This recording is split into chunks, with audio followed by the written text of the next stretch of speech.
Hello friend, this is doctor R के अग्रवाल। मैं यहाँ बैठा हूँ सेंटर अग्रवाल कॉमर्स करियर में और हमारे बीच बहुत सारे छात्र छात्राएं मौजूद हैं जो इन्होंने अभी फाउंडेशन सीएमए फाउंडेशन की एग्जाम क्वालिफाई की है। और मैं इन बच्चों के बीच में बैठकर बहुत ही गर्वान्वित महसूस कर रहा हूँ और पर्पस हमारा ये है कि मैं इन बच्चों से इनके इस खुशी के अवसर पर मैं इनके इस इंथुजियास्टिक और अचीवमेंट को शेयर करना चाहता हूं आप सब लोगों के बीच, और मैं इनकी राय भी जानना चाहता हूं और कुछ क्वेश्चन आंसर्स भी होंगे जो कि मोस्ट प्रोबेबली उन बच्चों के लिए बड़े हेल्पफुल होंगे जो परसुइंग है फाउंडेशन सीएमए स्पेशली। तो आइए दोस्तों शुरुआत करते हैं और मैं एक एक करके इंट्रोड्यूस करा दूं। पहले मेरे बगल में जस्ट लेफ्ट बैठी है स्वीटी। स्वीटी बेटा, आपने कितना मार्क्स सिक्योर किया है? इन्होंने 234 किया है। नंदिता गौरव, नंदिता गौरव, आपने कितना सिक्योर किया बेटा? 350 इन्होंने सिक्योर किया। वेरी नाइस, इनके लिए तालियां। 350 इन्होंने सिक्योर किया आउट ऑफ 400। बेटा आपका नाम? आन्या, आपने कितना स्कोर किया? 240। Sanjana Gungun, if I am not wrong, how much? 286 Sanjana Gungun का है। और your good name please? Sanya Mastha, आपने कितना स्कोर किया? 306 सान्या मस्था। और रिया कुमारी, बेटा आप बताएंगे?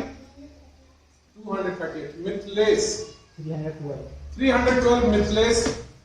और निखिल है। निखिल ने कितना स्कोर करा भाई साहब? कितना स्कोर किया? 248। आशुतोष, आई थिंक आशुतोष आप कुछ कहना चाहेंगे? 316। Okay, and now I would like to talk to Sujan Gupta. I think Sujan Gupta ji, आपने कितना स्कोर करा? जरा जोर से बताइएगा। 352। वेरी नाइस, इनके लिए कुछ जोरदार बताइए। ऋषि रंजन सर, ऋषि रंजन जी आपने कितना स्कोर करा है? 286 ऋषि रंजन जी का है। और मेरे जस्ट बगल में बैठे हैं अविनाश कुमार। अविनाश जी आपने कितना स्कोर? 278। Very good. तो इन सब के लिए जोरदार तालियां एक बार। दोस्तों आप लोग भी ताली बजा सकते हैं जो व्यूअर्स यहाँ बैठे। मैं एक एक करके इन लोगों से व्यू जानना चाहूंगा, लेकिन कॉमन क्वेश्चन होंगे, कॉमन आपसे इंडिविजुअल क्वेश्चंस नहीं करे जाएंगे, ठीक है ना? बिकॉज समय की थोड़ी सी पाबंदी है और व्यूअर्स भी ज्यादा वीडियो देख के बोर होना पसंद नहीं करेंगे और आप लोगों की भी टाइम की थोड़ी अहमियत बढ़ जाती है क्योंकि आप लोगों को ग्रुप 2 की तैयारी करनी है, ग्रुप 1 की तैयारी करनी है ना?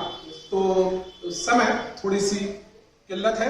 दोस्तों मेरा पहला सवाल इन सभी बच्चों से है, छात्र छात्राओं दोनों से है, कि इन लोगों ने सीएमए परस्यू क्यों किया, सीएमए को ही क्यों चुना? ये सवाल आप बॉयज में से भी है और गर्ल्स से भी है, और मैं चाहूंगा लेडीज फर्स्ट क्योंकि होता है। तो आप गर्ल्स में से कौन जवाब देना चाहेंगे कि सीएमए आपने क्यों चुना? बेटा Sanjana Gungun, would you like to answer this question? Viewers को देख के बताइए। Yes, sir. Hello everyone, my name is Sanjana. I scored 286 marks here in CMA Foundation. CMA मैंने इसलिए सेलेक्ट किया क्योंकि CMA एक ब्रॉड करियर है और इसमें बहुत ज़्यादा स्कोप है। आगे आप बहुत आगे बढ़ सकते हैं। और जैसा कि हमने पिछले एग्जाम्स में देखा था फाइनल में कि हाईएस्ट क्वालिफाइड स्टूडेंट को फाइनलिस्ट को हाईएस्ट प्लेसमेंट 227 लाख की पैकेज लगी थी। तो अब इससे ज़्यादा क्या ही एक्सपेक्ट कर सकते हैं? फर्स्ट पैकेज हम कर सकते हैं, बिल्कुल कर सकते हैं, पर ये बहुत बड़ा एक फ्रेशर के लिए, बिगिनर के लिए बहुत बड़ी बात है। Thank you. Yes sir, thank you very much Sanjana. Sanjana के मुताबिक अभी लास्ट जो सीएमए क्वालिफाइड जो फाइनलिस्ट थे जिनका कि एग्जाम क्वालिफाई हुआ और जो qualified cost and management accountants बने, तो वो मैक्सिमम प्लेसमेंट भी पाए और साथ ही साथ उनको 27 लाख हाईएस्ट पैकेज गिरा है। If I am not wrong, आपने यही कहा। Thank you very much. Anybody else from your side, girl side, कुछ और कहना चाहेंगे आप लोग? Why you have selected commerce, sorry CMA? बोलना चाहिए बेटा, आप बोलना चाहिए क्यों चुना आपने? आपने चुना है यार, आपको कहना पड़ेगा कि क्यों चुना है आपने। बताओ बेटा। नंदिता? जैसे संजना ने कहा कि ये बहुत ब्रॉड करियर, मतलब इसमें बहुत सारा करियर बना सकते हैं, इसीलिए हमने इसको चूज़ किया। सीएमए भी बन सकता है, बट सीएमए को चूज़ किया क्योंकि इसमें बहुत ही अच्छा करियर बन सकता है, इसीलिए हमने इसको चूज़ तो अब वॉइस से भी एक दो से व्यूज लेने हैं मेरे को कि सीएमए क्यों, वाई सीएमए, कौन बताना चाहेंगे? आप बताना चाहेंगे सुजल सर? क्योंकि सर जैसा कि हम लोगों ने देखा कि जो सीएमए है वो हम 12th पास आउट करने के बाद हम वो परस्यू कर सकते हैं। मोस्ट ऑफ दी अलग ऑप्शंस में मिनिमम होता है कि ग्रेजुएट करने के बाद ही किया जाए, और इसमें ऑप्शन तो बहुत सारा है, ये नहीं है कि सिर्फ एक ही जॉब लिमिटेड है, बहुत सारे इसमें ऑप्शन है। और ये है कि इसमें टाइम भी कम लगता है। 3 to 4 ईयर्स में अगर आप अच्छा से ध्यान देकर पढ़ लेंगे तो आपको अच्छा कैरियर बन सकता है। इतना देर में आदमी ग्रेजुएट ही होता है जितना में आप कैरियर लेके बैठ रहे हैं, इसलिए सर बहुत ही अच्छा ऑप्शन है। बहुत बहुत धन्यवाद, बहुत बहुत धन्यवाद। सुजल ने बड़ा ही इंपॉर्टेंट पॉइंट रेज किया यहाँ पे, आप सब लोगों के लिए बहुत ही इंपॉर्टेंट है ये पॉइंट। इन्होंने कहा कि जितने दिनों में बच्चे ग्रेजुएशन करते हैं उतने दिनों में 12th पास आउट करने के बाद फाउंडेशन गेटवे के थ्रू ये 4 साल और 3 साल और 4 साल के दरमियान ये एक प्रोफेशनल डिग्री हासिल कर सकते हैं राष्ट्रीय स्तर की, और जिसकी कि इंटरनेशनल डिमांड में आने वाले समय में हो जाएगी। और इसमें ये अपने आप को प्लेस कर सकते हैं आफ्टर क्वालिफाइंग सीएमए। तो that is why they have selected that particular course CMA. तो मेरे ख्याल से अगले सवाल की बारी आ रही है, नेक्स्ट क्वेश्चन मैं लूंगा और आपका ज्यादा वक्त ना लेते हुए मैं दूसरा सवाल लेना चाहूंगा। दोस्तों मेरा अगला सवाल ये है, और ये भी बहुत सारे बच्चों के मन में ये क्वेरी चल रही है कि सीएमए वालों ने अपना सिलेबस अपडेट करा है, न्यू सिलेबस अपडेट कर दिया है, और चूंकि ये बच्चे अभी फाउंडेशन क्वालिफाई कर चुके हैं तो इनके लिए डेफिनेटली न्यू सिलेबस में ही जाना बेस्ट ऑप्शन है, और इनको हर हाल में न्यू सिलेबस पे जाना चाहिए। तो मैं ये जानना चाहूंगा इन बच्चों से ही कि क्या इन्होंने वो अपडेटेड सिलेबस को देखा है, क्योंकि ओल्ड सिलेबस को तो इन लोगों ने जरूर एनालिसिस किया होगा इस कोर्स में कदम रखने से पहले ही, लेकिन अब चूंकि सिलेबस अपडेट हुआ है तो ये कहां तक उसको कोप अप कर पाएंगे, कितना ये स्टूडेंट फ्रेंडली हो पाएगा, कितना ये बेटर इनको अपॉर्चुनिटीज दे पाएगा जल्द से जल्द क्वालिफाई करने में। आइए इस बात का जवाब देते हैं अविनाश जी से। अविनाश जी बताएंगे आप कि ये न्यू सिलेबस जो है आपने देखा है? सर देखा, और ये सिलेबस और ज्यादा इजी करने के पर्पज से चेंज किया गया है।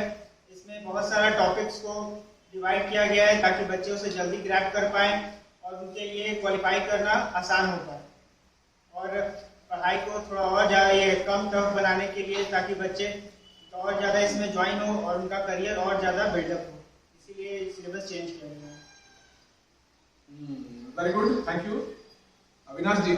जैसा कि इन्होंने कहा कि आसान बनाने के लिए एग्जैक्टली हुआ यूं है कि अंतरराष्ट्रीय स्तर पर जो डेवलपमेंट देखने को मिल रही है, और भी जो courses CFA, FRM, ACCA, CPA, सीमा, तो इस तरह के जो कोर्सेज अंतरराष्ट्रीय स्तर पर चल रही है जिनका कि इंटरनेशनल डिमांड है, तो institute of cost and management accountants of India क्या उस दिशा में कदम बढ़ा रही है कि ये अपने आप को भी ग्लोबल कोर्स के रूप में आने वाले समय में स्टैब्लिश कर सके? ये एक बड़ा प्रश्न है जो कि हमारे जो टॉप ऑफिशियल्स हैं इंस्टीट्यूट के, ये सवाल तो उनसे बनता है, बट मैं बच्चों से ये जानना चाहूंगा कि क्या आपको लगता है कि सीएमए इंडिया का करने के बाद आपको ग्लोबल प्लेटफॉर्म पे कोई एक अपॉर्चुनिटी मिलेगी? क्या उसके बारे में आप लोगों को कोई नॉलेज है? कोई बताना चाहेंगे? गर्ल्स या बॉयज में से कौन बताना चाहेंगे? बताइए बताइएगा। सानिया मस्ता। इसके बाद हम लोग को इंटर के सीएमए इंडिया के बाद हम इंटरनेशनल लेवल पे जा सकते हैं, कोर्स कंप्लीट कर सकते हैं। उसका नाम है सीएमए यूएसए। वो 9 मंथ्स का कोर्स है और वो काफ़ी अच्छा होगा हमारे लिए। यस, संजना भी कुछ कहना चाहेंगे? हमारे सीएमए फाइनल के कुछ टॉपिक्स नए जुड़े हैं, जैसे कि एंटरप्रेन्योरशिप को बहुत अच्छा टॉपिक जोड़ा गया है, क्योंकि हमारे इंडिया में हर दिन लगभग 100 से ज़्यादा स्टार्टअप्स बन रहे हैं। तो इसके लिए हम इंस्टीट्यूट को बहुत थैंक यू बोलना चाहेंगे कि ये एक नया चैप्टर जुड़ा हमारे कोर्स में। बहुत बहुत धन्यवाद, बहुत बहुत पहले तो इन दोनों के लिए तालियां, क्योंकि इन लोगों ने अपने आप को अपडेट करके रखा हुआ है। और बेटा मैं आप लोगों को ऐड कर देना चाहूंगा कि आपने जो कहा वो बिल्कुल ही सही कहा है, गलत एक लाइन भी नहीं कहा है आपने कि सीएमए कोर्स कंप्लीट करने के बाद आपको इंटरनेशनल एरिना में जुड़ने का मौका और मिलता है और आपकी मैच्योरिटी आ जाती है।